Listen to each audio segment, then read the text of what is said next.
Assalamualaikum warahmatullahi wabarakatuh. Nama saya Muhammad Farja Farhan dari kelas 3A D4 TI. Di sini saya akan menjelaskan beberapa konsep tentang decision tree dan random forest. Nah, pertama ini decision tree. Dalam dunia pembelajaran mesin, ML, machine learning, algoritma klasifikasi dan regresi memainkan peran penting dalam membuat keputusan berdasarkan data. Nah, dua algoritma yang populer ini decision tree dan random forest. Nah, dengan konsep IG atau information gain sebagai salah satu fondasi penting dalam pembentukan pohon keputusan. Nah, DT atau decision tree ini merupakan suatu pohon keputusan. Nah, ini adalah algoritma pembelajaran supervised learning yang digunakan untuk tugas klasifikasi maupun regresi. Nah, algoritma ini membagi dataset menjadi subset yang lebih kecil berdasarkan fitur input hingga mencapai kondisi keputusan akhir. Nah, ini bisa dilihat di medium artikel saya ini cara kerjanya, struktur, dan rumus entropinya. Mungkin nanti saya bisa tambahkan contoh kode untuk dari si decision tree ini. Nah, selanjutnya kita akan lanjut ke contoh kode dari decision tree itu sendiri. Nah, ini di sini saya akan melakukan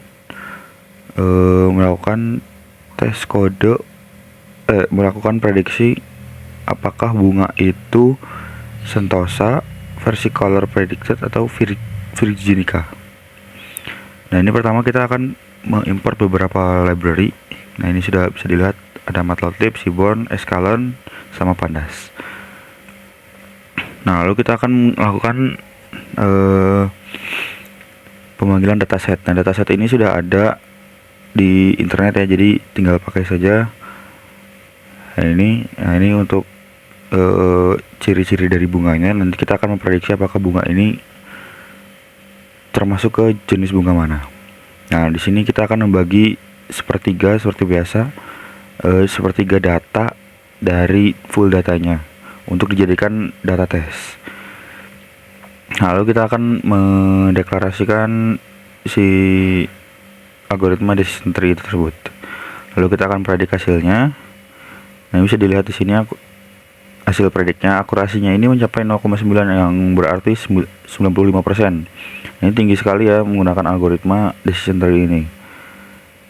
Nah, ini bisa lihat konfigus matriknya, berarti dari data tersebut kita bisa menyimpulkan bahwa terdapat 12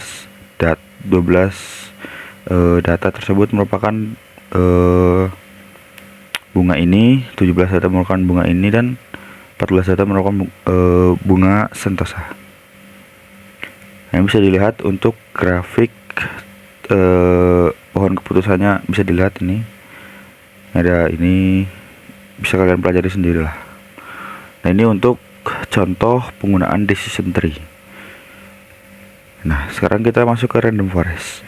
Nah, random forest itu merupakan algoritma ensemble learning yang menggabungkan banyak decision tree. Jadi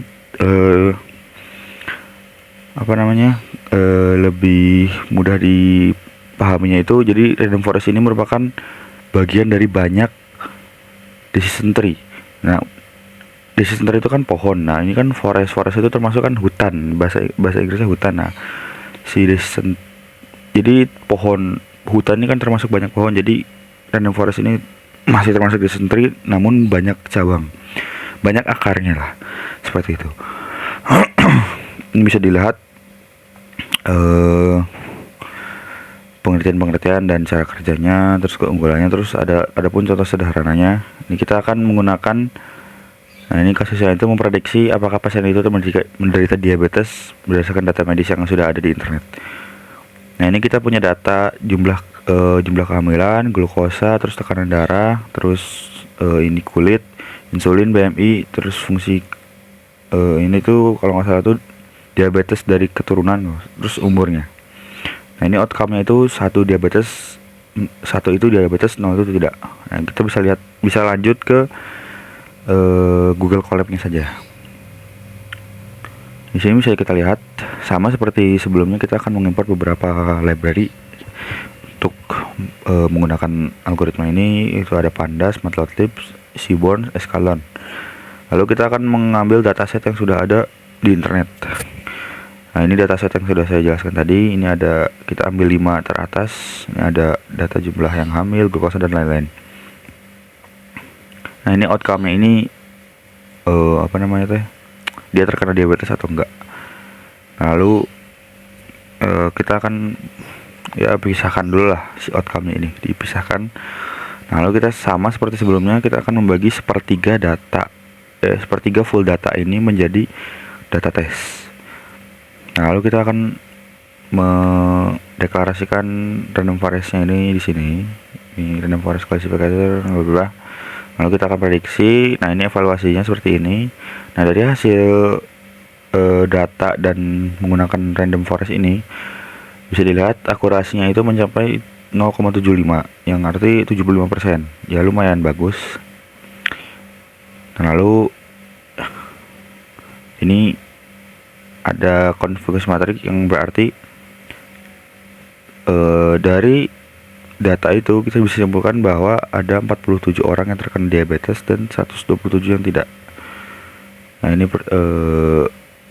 data ini. Jadi ya, random forest ini merupakan bagian dari decision tree karena ya sama-sama berasal dari decision tree, akar seperti itu. Ya, kurang lebihnya mohon maaf bila ada salah kata atau penjelasan yang kurang menarik. Saya akhiri, wassalamualaikum warahmatullahi wabarakatuh.